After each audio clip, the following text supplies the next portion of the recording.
But this situation is panic time for American air leaders. It's deeply troublesome.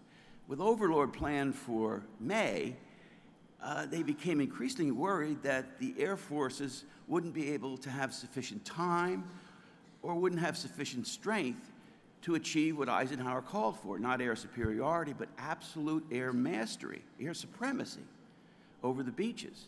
That's absolutely essential for the landings. This is why the 8th determined to keep hitting deep inside Germany in November and December. Because in the grim calculus of total warfare, it was considered far better to lose lots of unescorted bombers than to lose entire divisions on the beaches of Normandy. So contrary to myth, there is no directive, it doesn't exist, that called for the end of unescorted deep penetration raids into Germany, a sit-down, so to speak. Why didn't they fly, though, in November and December? They didn't fly because of the weather, but they planned to fly. Ira Eaker and his staff put together a maximum effort campaign, they called it Argument, that was going to cause, they thought, deep damage to the German aircraft industry.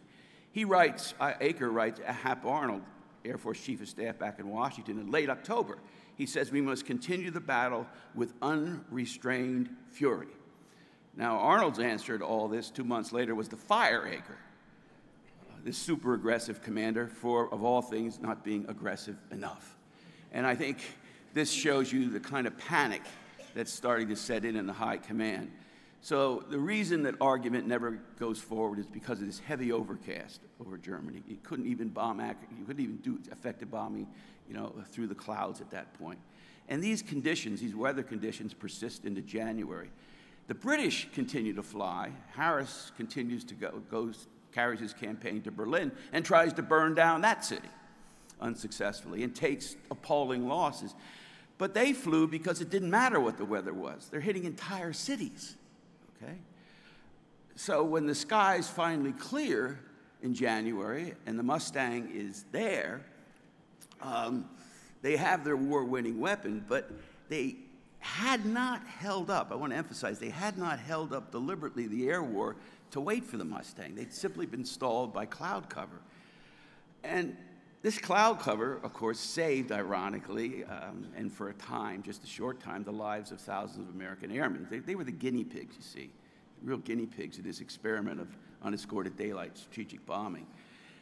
And I keep wondering, I still wonder as we make this film with Tom Hanks and Spielberg on my book, I keep wondering how in the hell these guys got in those planes. I think loyalty to comrades has something to do with it. You can't fight war without love. The love men feel for one another in a plane. I think fear of censure had something to do with refusal to, it was harder to refuse to go than not. Shelby Foote points this out about, Pickett's charge. It was harder not to go because of Lee than to go. But I think there's something else. John Steinbeck, who covered the Salerno landings, he said that as he was going in on the landing boat, he was scanning the faces of the kids in the boat, and he said he saw death there. But in his heart, most of these airmen, like most soldiers, believed that they would be exempt from this. And I think it was this fantastic delusion that held many of these guys together. It's going to be him, not me. Writing about Regensburg, an old friend of mine, Frank Murphy, a navigator in the 8th, said that he kept thinking about that haunting British verse from World War I.